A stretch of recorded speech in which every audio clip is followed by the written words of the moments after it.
नमस्कार दर्शकबिन हार्दिक स्वागत छ। यहाँहरू सम्पूर्णलाई सपना अनलाइन टिभीमा निकै नै महत्त्वपूर्ण रिपोर्टका साथ उपस्थित भइसकेका छौँ। हाम्रो मेहनतको लागि एउटा सानो लाइक र च्यानललाई सब्स्क्राइब गरी साथै छेउमा रहेको बेल आइकनलाई दबाई अलमा क्लिक गरेर साथ दिन नबिर्सनु होला। आउनु सब समाचारतर्फ लागौँ। एका बिहानै आए यस्तो खबर, नेपाल र हिन्दू राष्ट्र बनाउने भन्दै ओलीले मोदीसँग गरी रातारात खतरनाक सेटिङ। जनवरी 14 सम्म सङ्कटकाल घोषणा हुने। मोदी नेपालमा हिन्दू राष्ट्र र राजतन्त्र पुनर्स्थापना गराउन लागि परेका छन्, जोगिन्द्र शर्माले भनेका छन्। भारतीय कम्युनिस्ट मार्क्सवादी पार्टीका नेता जोगिन्द्र शर्माले भारतको नरेन्द्र मोदी सरकारले नेपाललाई हिन्दू राष्ट्र र राजतन्त्रलाई पुनर्स्थापना गराउन लागि परेका छन्। नेकपा एमालेका बन्द शस्त्रलाई सम्बोधन गर्दै शर्माले सन् 2024 सम्ममा मोदी सरकारले भारतलाई पनि हिन्दू राष्ट्र बनाउन खोजेको बताएका छन्। भारतले नरेन्द्र मोदी सरकारले नेपाल राजतन्त्र र हिन्दू राष्ट्र पुनर्स्थापना गराउन लागि परेको छ। शर्माले भने फाँसीवाद आरआरएसको धर्मनिरपेक्ष र प्रजातन्त्रका लागि खतरनाक रूपमा रहेको छ। सन् 2024 सम्म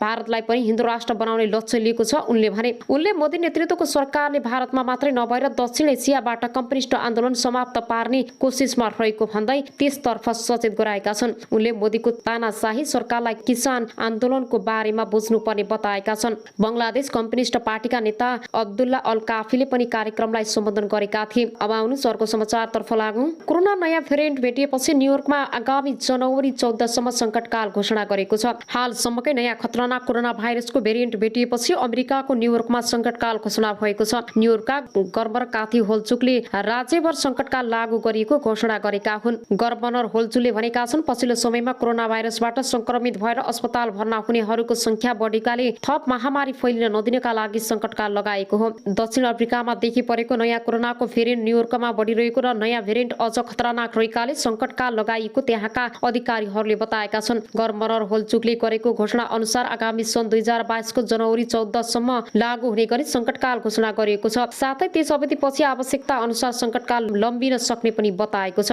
अब आउनु अर्को समाचारतर्फ लागौँ। एमाले महाधिवेशन अध्यक्ष पदका दावेदार केपी ओली एकातिर, भीम रावल अर्कातिर छलफलमा भएका छन्। नेकपा एमालेका अध्यक्ष केपी शर्मा ओली महाधिवेशनको 15 सत्र सुरु हुन अघि नयाँ नेतृत्व चयनमा सर्वसम्मत जुटाउन शीर्ष नेताहरूसँग बैठक गरिरहेका बेला अध्यक्ष पदमा उम्मेदवारी दिने तयारीमा रहेका उपाध्यक्ष भीम रावल भने छुट्टै छलफल गरिरहेका छन्। एक नेताका अनुसार ओली आफू बसेको सौरास्थित पार्क सफारी रिसोर्टमा छलफल गरिरहेका छन् भने रावल करिब 400 मिटर पर आफू बसेकै होटलमा आफू निकट नेताहरूसँग बैठक गरिरहेका हुन्। अब आउनु अर्को समाचारतर्फ लागौँ। ओली समूहमै मिलेन कुरा, 4 नेताले अडान नछाडेपछि नेतृत्व टुङ्गो गर्नको समस्या। नेकपा एमालेको नयाँ नेतृत्व चयनका लागि अध्यक्ष केपी शर्मा ओली नेतृत्वको समूहमै विवाद देखिएको छ। शुक्रबार राति 4 पदाधिकारी र करिब 75 जना केन्द्रीय सदस्य थप्ने निर्णय केन्द्रीय कमिटीबाट गर्ने पनि एमालेको नयाँ नेतृत्व छान्ने प्रक्रिया जटिल बनेको हो। केन्द्रीय कमिटीले सर्वसम्मति नै नेतृत्व छान्ने सन्देश महाधिवेशन प्रतिनिधिहरूमा पुर्याए पनि अध्यक्ष ओली निकट 4 नेताले अडान नछाड्दा समस्या भएको हो। पटक पटक छलफल गर्दा पनि नेताहरू ईश्वर पोखरेल, विष्णु पौडेल, सुभाष नेवाङ र शङ्कर पोखरेल अडानबाट पछि नहटेका हुन्।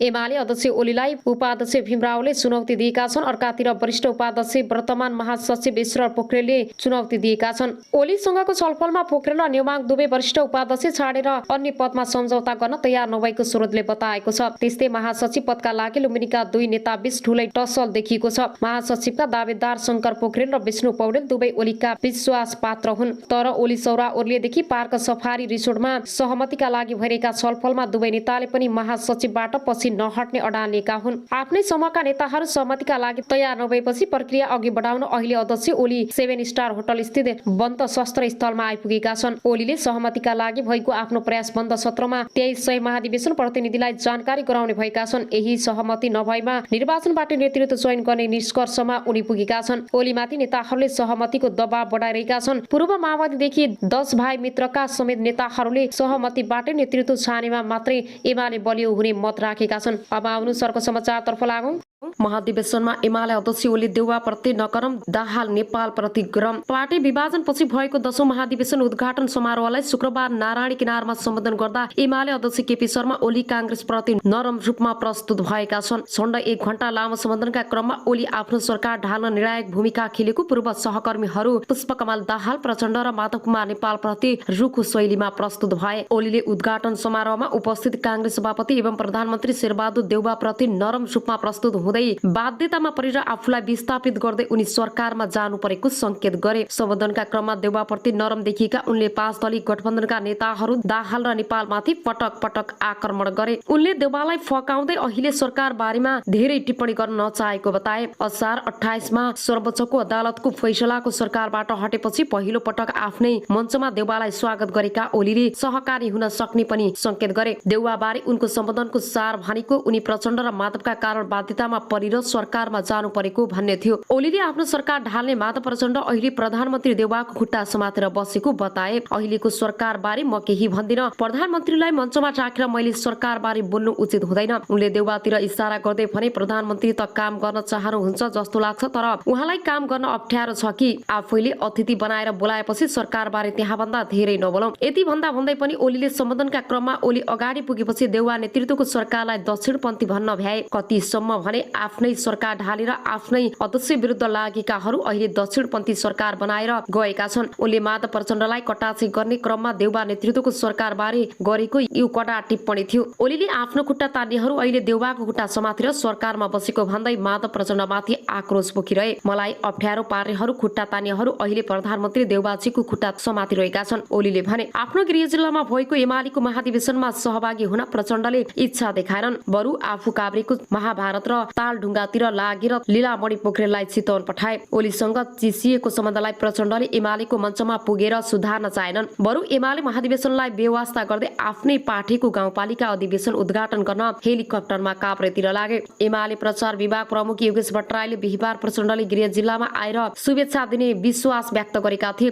तर प्रचण्डले एमालेसँगको कम गर्न नचाहेपछि ओलीले पनि महाधिवेशनको उद्घाटनमा उनीमाथि कैयौं पटक प्रहार गरिरहे। ओलीले जनताका छोराछोरीलाई युद्धमा लगाएर आफ्नी छोरीलाई मन्त्री बनाएको भन्दै प्रचण्डमाथि उनकै जिल्लामा कडा प्रहार गरे। ओलीले प्रचण्डले शक्ति प्रक्रियालाई टुङ्ग्याउन नचाहेको आरोप पनि लगाएका छन्, तर अहिले देउवा नेतृत्वको सरकारमा प्रचण्ड सत्ता साझेदार मात्रै हुन्। उनले आन्दोलनका क्रममा भएको घाइतेहरूको उपचार गर्न र समस्यामा परेकालाई सहयोग गर्न पनि दाहाललाई चुनौती दिए। ओलीले महाधिवेशन सकिने बित्तिकै 10,000 पूर्व लडाकुहरूलाई एमालेमा प्रवेश गराउने तयारी रहेको भनेर प्रचण्डलाई झस्काउन पनि भ्याए। ओलीले अहिलेसम्म पनि शान्ति प्रक्रिया नटुङ्गिएको बताएका छन्। उनले प्रचण्डको नेतृत्वमा पुरानै नाम लिएर एउटा सुइटो गएको पनि बताए। प्रचण्डकै कारण सत्य निरूपण तथा बेपत्ता खोजबिनको काम अड्किएको जिकिर ओलीले गरे। अहिले पनि शान्ति प्रक्रिया किन टुङ्गो लगाउनुहुन्न, उहाँ किन घाइतेहरूको बन्दोबस्त गर्नुहुन्न, जेलमा रहेका झुटो मुद्दा किन खारेज गर्नुहुन्न, किन घाइतेको उपचार हुँदैन, वर्गहीन लडाकुहरूको व्यवस्थापन हुँदैन। ओलीले आफ्नो महाधिवेशनमा नआई काभ्रे पुगेका प्रचण्डलाई इंगित गर्दै भने अनि म परेका मान्छेहरूलाई 10 इंगित गर्दै भने परेका मान्छेलाई 10-10 हजार बाँड्ने रे 10-10 हजार मन परेको मान्छेलाई बाँडेर यो समस्याको समाधान हुन्छ। घाइतेलाई उपचार गर्नु, समस्यामा परेकालाई हेर्नुहोस्। उनले सरकारमा भएकाले प्रचण्डले यी कुरा सम्बोधन गरेर देखाउन पनि चुनौती दिए। हिजो सरकारले गर्न दिएन भनेर भाषण गर्नुहुन्थ्यो, तर आज म प्रधानमन्त्री नभए पनि यो सरकार मेरो हातको कठपुतली हो, म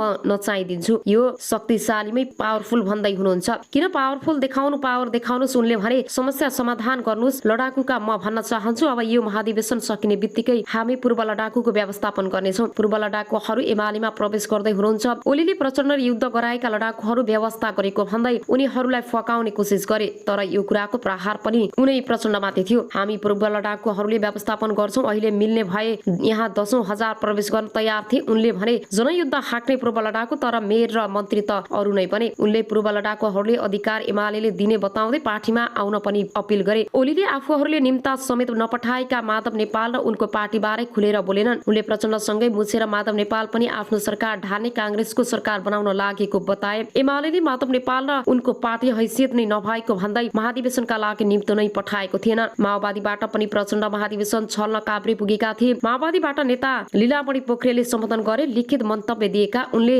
एक्लै हिँडेर कहीँ नपुग्ने बताउँदै फेरि पनि एकताकै बाटो समात्नु जरुरी रहेको उल्लेख गरे। देउवाले भने ओलीजी र म त जेलमेट। ओलीजी भन्दा अघि शुभकामना सन्देश दिएका देउवाले पञ्चायत कालमा आफू र ओलीसँगै जेलमा बसेको स्मरण गराउँदै सम्बन्ध सुधारको प्रयास गरे। उनले जेलमा भोगेका दुःख स्मरण गराउँदै आगामी दिनमा नेपालीलाई दुःख नपुगोस् भन्ने सचेत रहनुपर्ने बताएका छन्। एमालेका अध्यक्ष केपी शर्मा ओलीजी लगायत हामी जेलमा साथीहरू हौं, जेलमेट पनि हौं, सबै कुरा हामीले भोगेका हौं। देउवाले भने हिजोका दिनमा हामीले भोगेका दुःखलाई ध्यानमा राखेर भोलिका दिनमा कुनै नेपालीलाई दुःख नपरोस् भन्नेमा सचेत गर्नुपर्छ। मेरो नेतृत्वको सरकार यही मूल्य र मान्यतालाई संस्थागत गर्न कटिबद्ध छ। उनले एमालेलाई जिम्मेवार दलका रूपमा पूर्व महत्व महत्त्वपूर्ण भूमिका निर्वाह गर्न आग्रह पनि गरेका छन्। संसदमा लामो समयदेखि जारी गतिविरोधका सन्दर्भमा देउवाले एमालेलाई यसो भनेका हुन्। नयाँ संविधान मार्फत लोकतन्त्रमा मूल्य मान्यतालाई संस्थागत गर्ने अभियानमा जिम्मेदार राजनीतिक दलको रूपमा महत्त्वपूर्ण भूमिका निर्वाह गर्न नेकपा एमालेलाई आग्रह चाहन्छु, प्रधानमन्त्री देउवाले भने। उनले मत भिन्नता रहेकै कारण आफूहरू फरक दलमा आबद्ध रहेको भन्दै फरक दलमा भए पनि लोकतान्त्रिक मूल्य र मान्यतालाई जीवन पद्धति बनाउने लक्ष्य सबैको हुनुपर्ने बताए। हामी बीच मत भिन्नताहरू छन्, त्यसैले हामी अलग अलग दलमा आबद्ध छौं, प्रधानमन्त्री देउवाले भने। तर लोकतान्त्रिक मूल्य र मान्यतालाई जीवन पद्धति बनाउन, कानुनी शासन अधिकार स्थापना गर्न, व्यक्तिगत स्वतन्त्रको रक्षा गर्न, राष्ट्रिय स्वाधीनता र राष्ट्रिय अखण्डता जोगाउँदै देशलाई समृद्धि बनाउन, समृद्धिको पहुँचमा हरेक नागरिकलाई पुर्याउने हामी सबै पार्टीको लक्ष्य रहनु पर्दछ। अब आउनुहोस् अर्को समाचारतर्फ लागौं। नेकपा माओवादी केन्द्रका अध्यक्ष पुष्पकमल दाहाल प्रचण्ड एमाले उनकै गृह जिल्ला चितवनमा गर्न लागेको 10औं महाधिवेशन उद्घाटनमा नजाने भएपछि एमाले केन्द्रीय कार्यकर्ताले महाधिवेशनमा सहभागिताका लागि उनलाई 2 साता अघि नै खुलमटार पुगेर निम्ता बुझाइएको थियो। कार्यालय सचिव शेरबहादुर तामाङ सुइदले दिएको निम्तालाई प्रचण्डले अस्वीकार गरेका छन्। तत्कालीन नेकपामा रहँदा अर्का अध्यक्ष केपी शर्मा ओलीसँगको विवादले उग्र रूप लिएपछि अहिले उनीहरू अलग अलग बाटोमा छन्। प्रचण्डले कांग्रेसलाई समेत मिलाएर ओली तथा एमाले विरुद्ध 5 दलीय गठबन्धन बनाएको अवस्थामा उनी महाधिवेशनको उद्घाटन समारोहमा नजाने भएका हुन्। प्रचण्डको सचिवालयका एक सदस्यका अनुसार बिहीबार अपराह्नमा एमाले महाधिवेशन उद्घाटन समारोहलाई सम्बोधन गर्न जाने प्रचण्डको कुनै कार्यक्रम बनिसकेको छैन। एमाले महाधिवेशनमा सम्बोधन गर्न 5 दलीय गठबन्धनका शेरबहादुर देउवा, उपेन्द्र यादव र चित्रबहादुर केसी चितवनमा जाने भएका छन्। तर प्रधानमन्त्री देउवा सहित 5 दलकै नेताहरू एमालेमा शुभकामना दिन जाने भएपछि प्रचण्डमाथि पनि नैतिक दबाव परेको छ। यति हुँदाहुँदै पनि प्रचण्डले ओलीसँगको विगतको तीव्रतापूर्ण सम्बन्धलाई लिएर एमालेको मञ्चमा नउक्लिने मनस्थिति बनाइसकेका छन्। प्रचण्डको सचिवालयका एक सदस्यका अनुसार प्रचण्डले चितवन जाने नजाने निर्णय गरिसके पनि अन्यन्त्रको कार्यक्रम भने तय भएको छ। खुलमटार स्रोतले प्रचण्ड अन्तिम अवस्थामा चितवनमा नगएमा काभ्रे प्लान्चोकमा जाने तालिका यसअघि नै तय भइसकेको छ। उनी काभ्रेका 2 गाउँपालिका आउन लागेका त्यहाँ स्थित जिल्ला प्रहरी कार्यालयमा पनि पुगिसकेका छन्। त्यही अनुसार जीप्रकाले उनका लागि डाँडापारीका गाउँमा सुरक्षा तयारी गरिसकेको छ। पछिल्लो समय उनी पार्टीको अधिवेशनदेखि देशका विभिन्न भागमा पुगेर उद्घाटन र शिलान्यासमा व्यस्त छन्। 5 दलमा प्रधानमन्त्री जतिकै शक्तिशाली रहेको बताउँदै आएका र उनले 2 साता यता चितवन, महोत्तरी, कैलाली सहितका स्थानमा पुगेर विभिन्न विकासी पूर्वाधारको शिलान्यास र उद्घाटन गरेका छन्। अध्यक्ष प्रचण्ड गृह जिल्ला चितवनमा ओलीले एमालेको 10औं महाधिवेशन उद्घाटन गर्दै गर्दा काभ्रेको डाँडापारीका 2 गाउँपालिकामा हुनेछन्। उनी काभ्रेका विकट महाभारत र खानी खोला गाउँपालिकामा माओवादी केन्द्रको गाउँपालिका सम्मेलन उद्घाटन गर्न हेलिकप्टरबाट जाँदैछन्। माओवादी केन्द्र महाभारत गाउँपालिकाको सम्मेलन देवीटारमा हुँदैछ। त्यहाँ उनले बिहान 11 बजे सम्मेलनको उद्घाटन र सम्बोधन गर्ने कार्यतालिका छ। त्यसपछि उनी मध्याह्न 12:30 बजे छिमेकी खोलामा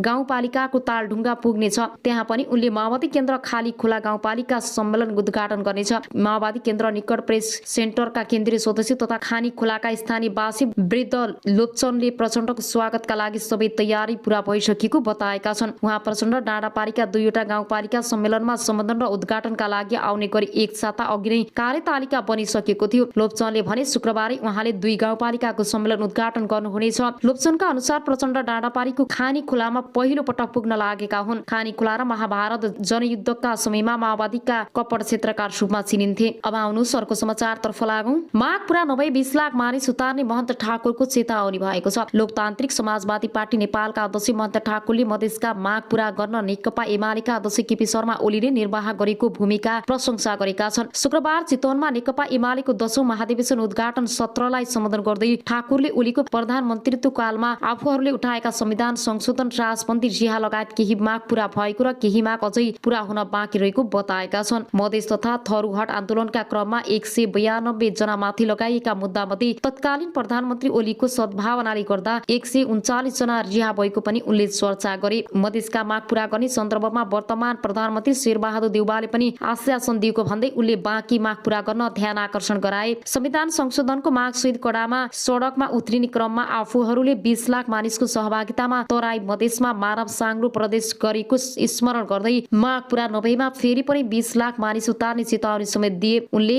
लाल आयोगको प्रतिवेदन सार्वजनिक गर्न पनि माग गरे। अब आउनुहोस् अर्को समाचारतर्फ लागौं। नेकपा एमालेको 10औं महाधिवेशनको उद्घाटन सत्र सुरु भएको छ। चितवनको नारायणी नदी किनारमा 10औं महाधिवेशनको उद्घाटन सत्रमा सरिक हुन देशभरबाट नारायणी नदी किनारमा महाधिवेशन पदाधिकारी नेता तथा कार्यकर्ताहरूको ठूलो संख्यामा भिड लागेको छ। नेकपा एमालेको 10औं महाधिवेशन राष्ट्रिय महाधिवेशन पूर्व प्रधानमन्त्री तथा पार्टी अध्यक्ष केपी शर्मा ओलीले नेपालको राष्ट्रिय झण्डा, पार्टीको चिन्ह तथा चुनाव चिन्ह अंकित 3वटा झण्डाहरूसँगै झण्डोत्तोलन गरेर उद्घाटन गरेका छन्। उनले झण्डोत्तोलन गरे लगतै महाधिवेशनको मस्कटको पनि औपचारिक अनावरण गरेका थिए। मस्कट अनावरण गरेपछि ओलीले मञ्चको अघिल्तिर बसेका कार्यकर्ताबाट अभिवादन समेत ग्रहण गरेका थिए। उद्घाटन कार्यक्रममा भारत लगायत विभिन्न छिमेकी मुलुकबाट समेत प्रतिनिधिको सहभागिता रहेको छ। यस्तै नेपाली कांग्रेसका सभापति एवं प्रधानमन्त्री शेरबहादुर देउवा लगायत अन्य पार्टीका नेताहरूको समेत सहभागिता रहेको छ। अब अनुसारको समाचारतर्फ लागौं। 5 महिनापछि एउटै मञ्चमा देउवा, ओली र यादव रहेका छन्। नेकपा एमालेको 10औं राष्ट्रिय महाधिवेशनको उद्घाटन सत्र सुरु भएको छ। चितवनको नारायणी नदी किनार तयार भएको मञ्चमा एमाले अध्यक्ष केपी ओली र प्रधानमन्त्री एवं कांग्रेस सभापति शेरबहादुर देउवा सँगसँगै पुगेका हुन्। देउवा हेलिकप्टरबाट एमाले महाधिवेशनमा भाग लिएकै लागि चितवन पुगेका हुन्। करिब 5 महिनापछि देउवा र ओली एउटै मञ्चमा यसरी भेट भएका हुन्। सर्वोच्च अदालतको असार 28 गतेको आदेशपछि प्रधानमन्त्री पदबाट हटेसँगै ओली र देउवा बीच औपचारिक रूपमा भेटवार्ता भएको थिएन। प्रधानमन्त्रीमा नियुक्त भएपछि देउवाले तत्कालीन कानून मन्त्री ज्ञानेन्द्र बहादुर कार्की मार्फत सन्देश पठाएर ओलीसँग भेटघाटको पहल गरे पनि सफल भएको थिएन। उनीहरूसँगै जनता समाजवादी पार्टीका अध्यक्ष उपेन्द्र यादव पनि मञ्चमा पुगेका छन्। ओली र देउवा पुगेपछि लगत्तै राष्ट्रिय गान गाएर उद्घाटन सत्र अघि बढेको छ। नेकपा